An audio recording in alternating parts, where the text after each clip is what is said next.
The funny part is it got that wrong because I wasn't working for years to direct opposition to it. I am now. You better believe I'm coming for you now. But for years, I worked for my own survival mode. I grew up poor as dirt, talk about this frequently, had nada, not two pennies to rub together, if you will. There was a time where me and people in my family, even parents, it was absolutely normal to put like $2.87 in your, like in cash, in your gas tank just to get home because you didn't have money, you weren't paid yet.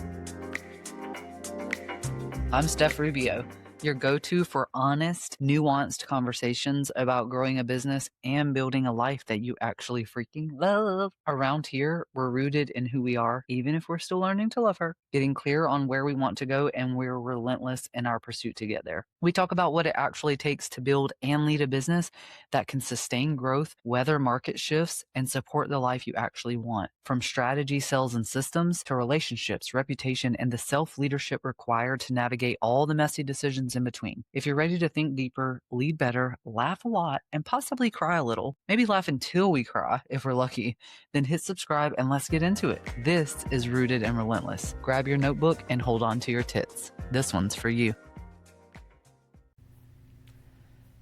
Boy, do I have a good one today. I am going to share some deeply personal components. It's just a moment that hit me over the head recently. Like, you just have that moment where you're like, holy smokes. For me, that was like, whoa, what I'm doing here goes way deeper than I think I'd even let myself imagine. Maybe people do. Maybe people future cast so hard that, envision cast so hard that they can see the impact that they actually want to have and chase. But I hadn't, I guess, really at this point. A couple weeks ago, I was talking to someone who is going to come lead a session at the Rooted Reset, which is an annual business planning and wellness retreat mashup I'm doing. And the first one ever is in October. And wow, I'm just blown away by always when I create something and the vision starts to come to life. But, anyways, in that moment, I realized that the impact I'm having on lives and women's lives in particular goes well beyond just the people I'm serving, like as clients, right? I create it for that to change their businesses and lives, use their businesses as vessels to have the lives they want. And I know where that work starts is deeply personal in a way that a lot of women have never even let themselves believe. And so it's designed for that, right? All of the programs and the things I create, the Rooted Reset is going to be a culmination of all of that over 4 days in the desert. Anyways, and so I'm aware of that. I have been deeply passionate for just a couple of years as I've shifted into this and started to use my collective knowledge instead of doing things for people, but giving them the power through that knowledge to learn and grow and do it themselves. So convicted and so passionate, and watching that transforms lives over the last year alone has been something that I'm still settling into and get deeply emotional about. It's just hard to articulate. So maybe in another year I'll be able to do that. But this is about the moment I realized that it goes beyond even those women, because by them paying me, to attend my events, to have access to that knowledge and develop this way of doing things, now I also have the capital, if you will, from a business standpoint, to pay people, women of the same demographic group, who are also chasing a life, building, not even chasing, right? Because we already have it, and using their business as a vessel and pouring their heart into it and their passion into it. And so there's this leg, of course, of the people I want to do that with. And then now that I'm creating experiences and events where I want to have other people where it's not my area of expertise, right? And in looking for people, of course, I'm looking for values aligned, always. Like values aligned with my community and understanding that and the type of people that will show up. And also hearing their stories and seeing why they do what they do and their passion. And then me basically paying someone else like that for the first time to come create this event. I was like, oh my God, it's more like it's a whole community, if you will, which I call it that. But I think the impact and the spread of that really hit me in a way it never had before. And in almost the same thought, I realized the irony of that because, like, just of how I grew up and things I used to hear about women, and how, I was almost indoctrinated that there wasn't disparities between women and men, right? when I actively grew up hearing things like that. And it's been something hard for me to sit with for years. And, knowing the direct connection to my family. Anyways, I think one of the best ways for me to tell you this is as I was preparing, I want to talk to this is important for people to hear and understand and know. And I put my thoughts into chat, right? I opened ChatGPT and I'm like, dump it. Here's a story. I want to tell it, like, turn it to a podcast. And then I outline all of my podcasts, like, for the next 6 weeks to sit down and batch, which is what I'm doing right now.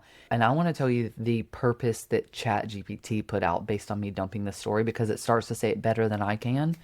Explore what becomes possible when a woman finally has access to the tools, support, money, and self trust required to build a life beyond what she inherited. That's what we're doing today, the purpose of this episode. Weave together the story of growing up hearing absolute trash about women. That's my story. Working for years to build a life in direct opposition to it. And the funny part is it got that wrong because I wasn't working for years to direct opposition to it. I am now. You better believe I'm coming for you now. But for years, I worked for my own survival mode. I grew up poor as dirt, talk about this frequently, had nada, not two pennies to rub together, if you will. There was a time where me and people in my family, even parents, it was absolutely normal to put like $2.87 in your, like, in cash in your gas tank just to get home because you didn't have money, you weren't paid yet, you don't want to overdraft the account to get it. Like, and I still, for years since becoming my own adult and having two jobs, I'm talking to you about hustle, okay? Girl's not afraid of the hustle. At 19, I worked two jobs for no other reason than to have money and be secure. And since I've been an adult and gotten myself out of that level of poverty, I fill my gas tank up every time. Every single time. It is a symbol to me. I also don't obsess over the price of gas. I know I need it. I'm not going to that gas station over a cent less. I will not live in that scarcity, and I've worked my butt off to get here, right? But it was for me and to get out of that poverty. It wasn't for other women. It was not even me thinking that there were these disparities. I've always had a job. I was always gender rolled, right? The admin in that job or something anyway.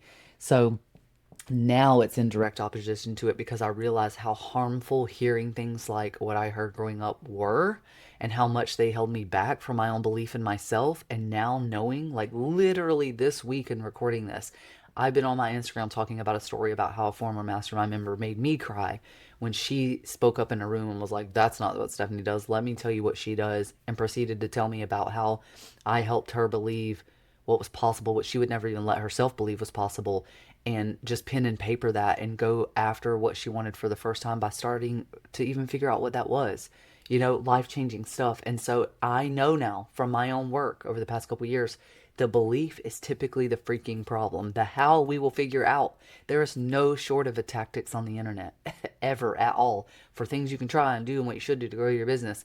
And I give those. You will never have a shortage of those. But what you will have a shortage of is believing in yourself and even figuring it out what it is you want. And so I know from doing that myself, but I know now I didn't do that for years because I was grateful for the bare minimum, because I had enough, because I heard crap growing up. So anyways, I'm about to tell you what that was. Weave together the story of growing up hearing absolute trash about women, working for years to build a life in direct opposition to it, and suddenly realizing, in the middle of negotiating a contract with another woman, that your work is no longer only changing your own life.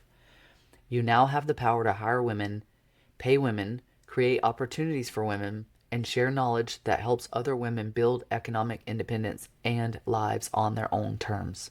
And I cannot understate how much I've realized the power in this. I have freaking chill chills now. And yeah, I'm getting emotional. I knew I would. There's so much depth here for me, and it matters so much to me that women have these things. 60 plus years ago, like, bro, our grandmas couldn't even get bank accounts in their own names. The system was designed to keep women trapped and dependent on men. And what a freaking shame. And now that we don't have those limitations, the limitations and pay disparities absolutely still exist, which is why so many women are going into entrepreneurship, I believe, and trying to make their own money. That didn't exist. So part of me feels like we owe it to the women that came before us who didn't have this to go hard after exactly what we want and making a way to make that happen because they didn't have those opportunities, right? And that was even also a hard thing for me to get to because I don't have strong connection to women in my matriarchal line, women in my patriarchal line. Like, those things don't exist. My mother was not around. I didn't have those things, and my relationship with my grandmother fractured over time. And all these things, but I still care. I still care and I have empathy that, like forgiving someone, but also choosing not to have a relationship with them are two different things. So that I've done, I can still have empathy for what they went through and women like them went through, and maybe why some of the issues they had and struggles were because of that. Limitations they had that they didn't have control over, but we do. And I think more women need that. They need that, be empowered to step into that power. And that's kind of the crux of what I do. I use the business knowledge absolutely to help you do that, but that is a vessel. And so I realized then sitting there, getting ready to pay another woman for the first time, so I'm having pay coming in. I am now paying out to that same community and those same women and helping them reach now this. I'm a part of their how. I'm helping people with their why and their how. And now by paying someone else and helping their business grow and keeping it in the community, I'm a part of their how. And that irony hit me because I grew up hearing things like, the first mistake we made was chase women down and shave them, and the second one we ever made was letting them vote. And there was a who and a ha. It was a funny story that you told around a campfire, and I felt like never bothered me or affected me. And of course, it was from a person I trust, and I'm still working through some of that. But I realized in the past few years that it absolutely is detrimental. It's indoctrination in a way, especially when you're young and your mind is absolutely still immature and you're a child and you hear those things. It just becomes part of your norm. And now it's hilarious with like voting rights. It's not hilarious, but with voting rights like under attack is just wild. And I told this story on a podcast this week, but sitting in that moment where I realized that my impact was like veins spreading beyond what I even imagined, spreading beyond what maybe I even feel like I directly touched for a while, was one piece. And then this hitting me over the head with like, wow, how did you even get here given that? You know what I mean? But having this belief now and knowing that women. Sorry, I hear a noise. Oh. If you're on video, I'm gonna come over here. Here's a blooper. Will it reach? Okay, see that skull on the back of my chair? If you're listening, there's a glittery skull from like Halloween last year. And for funsies, I put it on the back of my computer chair, which is not the chair I'm sitting in. And I'm sitting here and I keep hearing noises from over there. I'm like, is this freaking skeleton mask moving? What is happening? And it's not. I have a big notepad paper where I wrote down like my months and my big fish the rest of the year. Oh my God. Okay. The skeleton is not moving. We're safe. That's really the story. It's important for me to really like shed back the depth of what I do and why and the impact it has on people and even my own journey as a part of that. And now like I think I just become more and more relentless as every freaking day, month, and year go on now in helping more women by giving the knowledge, right?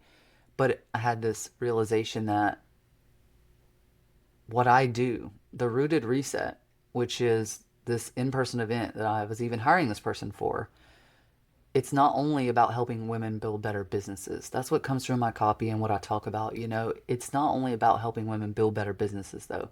That is a vessel. That is how we're going to do everything else we want.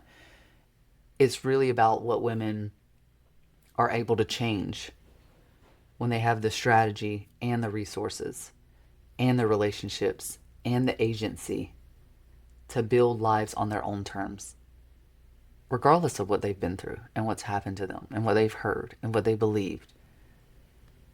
And I'm going to help them freaking do it.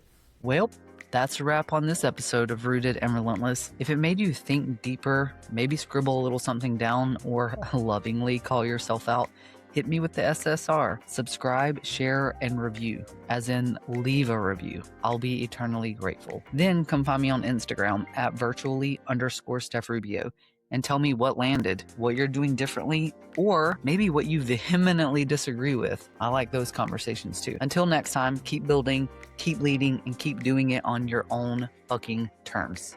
Bye.